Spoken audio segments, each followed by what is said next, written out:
Welcome to rSlash Am I the Bad Guy? Where OP screams at his pregnant fiancé. Am I the bad guy for screaming at my pregnant fiancé for not helping me find my dog who had run off?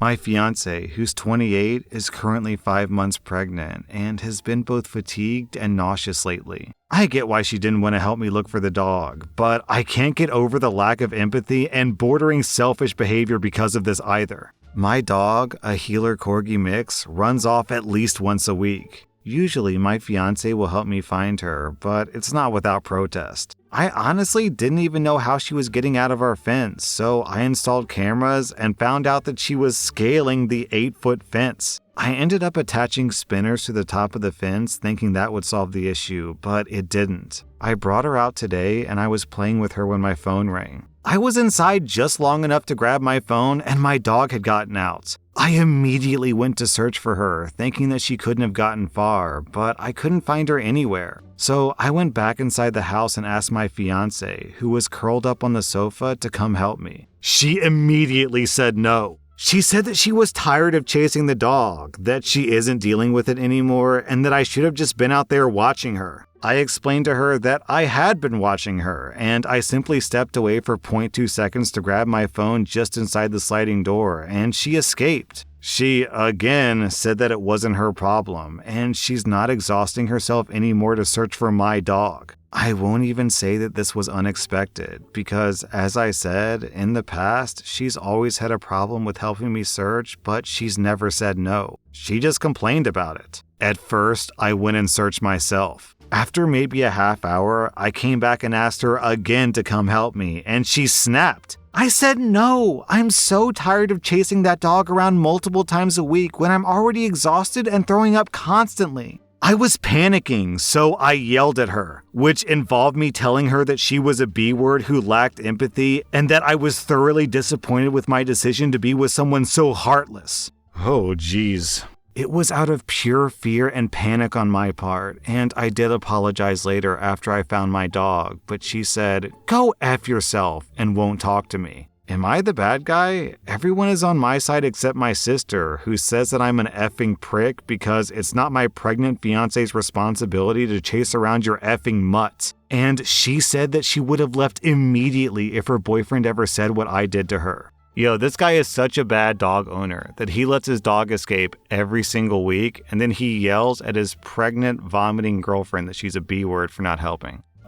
I hate that I have to waste my breath telling this douchebag why he's a douchebag. Like, honestly, OP, you're so lazy, so irresponsible, you can't just, I don't know, put a leash on your dog or something? I get that you want to play with him in the yard, and, oh, I went inside for just 2 seconds to get my phone. So? It's a phone call. Just let it ring. Let it go to voicemail. You know for a fact that your dog will escape at any opportunity, and you're like, oh, phone call, better go get it. I hope my dog doesn't escape while I'm getting my phone. Oh no, my dog escaped while I was getting my phone. How did I not see this coming? OP, my daughter is about 2, so we have to give her baths, and I'm responsible for filling up the bathwater. That means from the second I turn the faucet on till the time the bath time is over and the bathtub is drained, I am on bathtub duty. I have to make sure that never, not even for a split second, not even for 0.2 seconds, will my daughter ever be alone in the bathroom with a filled bathtub. I don't care if the phone rings. I don't care if the doorbell rings. I don't care if the cops are pounding on the front door saying, "This is the police, open up, we've got a warrant." It doesn't matter. I am not leaving my daughter alone in the bathroom with a filled bathtub. So you'd think that OP would have the same, understanding that I can't leave my dog alone in the backyard because the second I do, he will escape.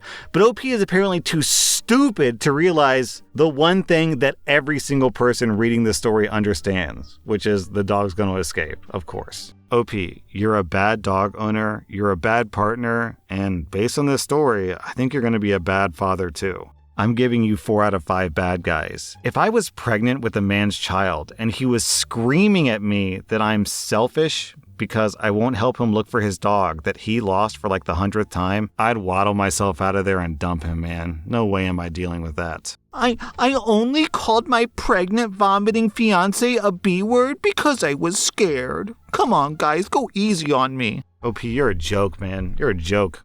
Am I the bad guy for dropping out as my brother's best man a couple of days before his wedding? I'm a 36-year-old man, and my brother, who's 30, got married this past weekend. I was supposed to be his best man. The wedding was only for people ages 12 and up because they didn't want to have to deal with toddlers and such, which is fair enough. A lot of guests do have young kids though, so they decided to have a venue nearby with a professional sitter if parents wanted to drop their kids off there. My wife has some injuries that makes her slow to respond and understand what others are saying, and sometimes she needs help with her food, like I'll have to cut it up into small pieces. But still, she's a smart, capable woman. My brother and his fiancée had a rehearsal dinner, and at the end, my sister-in-law pulled me aside saying that she had to discuss something with me. She said they told us about the additional venue they'll be having for their wedding. I said yeah, and then she asked if my wife had any particular food preferences, and they would order extra food for her there. I was extremely confused, and I told her that we already gave our meal choices. But she said that my wife would be better suited at the second venue? What? I remember just sort of staring at her for a bit and asking if she was serious, that she expected my wife to be with the babysitter. My sister-in-law said that it's not like that, and they're just looking out for my wife, and I don't have to feed her or anything, and you can have fun at the wedding. My brother came over, and I told him I've literally never heard such garbage that they think my wife is a child to be left with a babysitter. My brother said that it's for the best, and if I want, I can always go over and check on her. I told him that if this is the way they're treating my wife, I have no desire to be a part of their garbage, and I dropped out as best man. Well, all hell broke loose, and some people agreed that I was right. But my parents texted, called, everything, saying that they don't agree with this either, but it's their choice, and to get over my ego and come. I did not end up going to the wedding. I did hear that they got one of the groomsmen to give a speech, and overall it was fine. But my brother sent me a text saying that he expected better from me. I replied back saying that I expected better from him. My sister-in-law sent me a long text saying that I ruined their big day on purpose to make them look bad.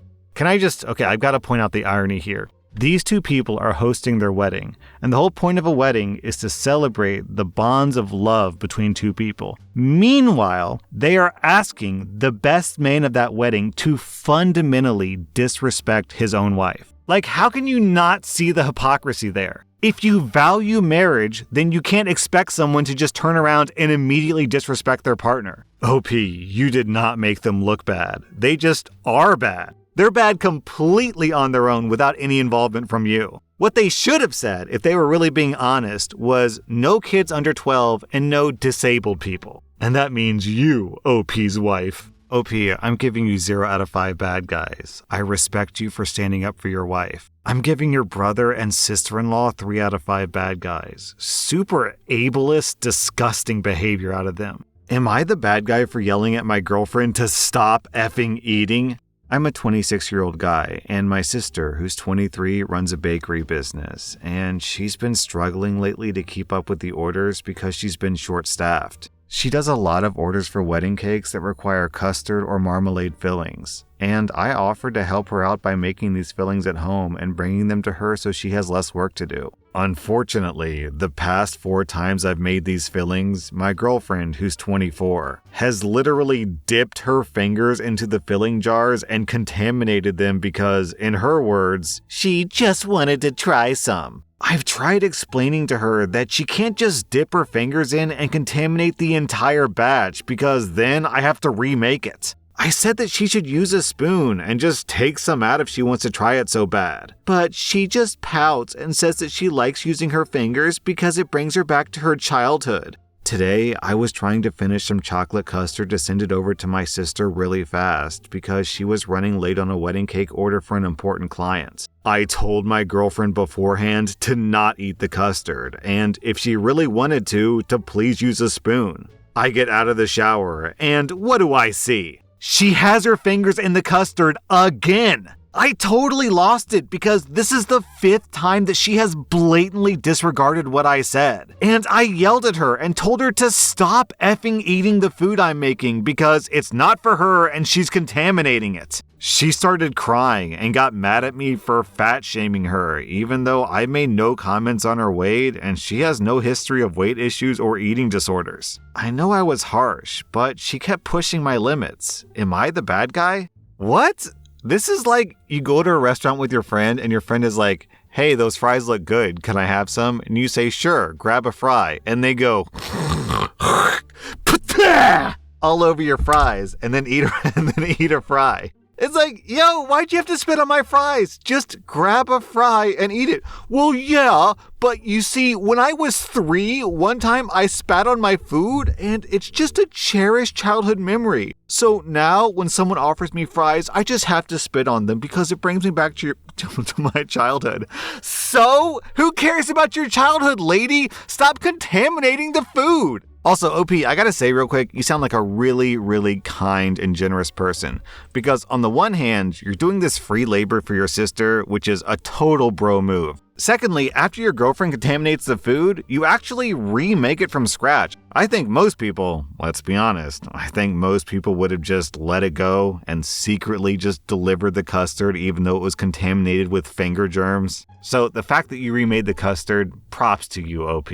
What your girlfriend is doing is super disrespectful to both you and your sister. If word got out about what your girlfriend was doing, it could seriously affect your sister's business. Also, I'm not 100% sure on the safety factor of this, but if she's not okay, clearly your girlfriend doesn't care too much about germs and hygiene. So I have to wonder how safe it is for her to do this because she could be, eating gluten or nuts and potentially transfer those allergens to the cake, which I guess that could be dangerous. I don't really know enough about allergens to know if she eats nuts and then she sticks her finger in the marmalade and then the marmalade goes into a cake and someone eats the cake and they have peanut allergies. Could they die? I guess they could. I would say it'd be nice if you could not yell at your girlfriend and curse at her, but at the same time, it's like, what are you expected to do? She's just repeatedly disrespecting you, so I can kind of understand your frustration here. I'm giving you 0 out of 5 bad guys. I'm giving your girlfriend 2 out of 5 bad guys. Am I the bad guy for demanding my girlfriend tell me her author's pen name? I'm a 32-year-old guy, and I've been dating Siobhan, who's 32, for 6 months now. She's always been very vague about what she does for a living, saying things like she writes and she works from home. But recently, one of her friends mentioned something, and I finally dragged it out of her. She's an author. She writes and self-publishes romance and erotica stories and novels, and while not rich, she's able to make a living out of it. I Googled her name and couldn't find anything, so I confronted her about this. She said that she writes under a pen name, so I demanded that she gives it to me so I can know what she does. She refused, saying that she doesn't want it to be leaked even by accident and no one knows. I accused her of not trusting me, and she still refused, which was really annoying. I tried a nicer approach and told her that I want to know her fantasies so I can try it out with her, and she told me that what she writes aren't her fantasies, but her readers' fantasies, and she's still not going to tell me. At night, I tried to check her laptop for her pen name, but she changed her password before bed. I was annoyed and told her that she clearly doesn't trust me, and it's not fair because I have a right to know what she writes. Especially since it's a sensitive topic and I don't know her if I don't know her pen name. She was furious that I tried to look on her laptop and told me to go home. Before leaving, I told her that when she calls to apologize, I expect to get her pen name with the apology. She called me a bad guy on my way out. I thought that she'd call now, but she hasn't. My sister told me that I was the bad guy and I should apologize, but I just don't see it and I need a second opinion. Was I the bad guy? There's a bunch of really subtle clues in your post that indicates just how bad of a person you are, OP. Let me see if I can find them. I Googled her name and I couldn't find anything, so I confronted her about this. Confronted is such a strong word. You confront someone if you find, a strange person's underwear in your bedroom. You confront someone if you think they've stolen your money. You don't confront someone because you can't find their name on Google. You approach them. You ask them. Then you said she's writing under a pen name, so you demanded she gives it to you. You demanded it. You accused her of not trusting you, which you said was annoying. You're just really, really, really entitled. You said that you have a right to know. Why? Why do you have a right to know? Just because you're dating? You haven't even been dating for all that long. 6 months? Give me a break, OP. Man, and then trying to hack her laptop, you're just a bad person. You're super entitled, you're super selfish, and I completely 100% understand why your girlfriend doesn't want to give you this information, because frankly, you're not trustworthy. You've tried to go behind her back multiple times, so why should she trust you? The title of this post should be am I the bad guy for accusing someone of not trusting me after I tried to break into their laptop? Oh my god. OP, I'm giving you 3 out of 5 bad guys. I'm giving your girlfriend 0 out of 5 bad guys. That was rSlash Am I the A, and if you like this content, check out my podcast where I publish the exact same episodes. Also, hit that subscribe button because I put out new Reddit videos every single day.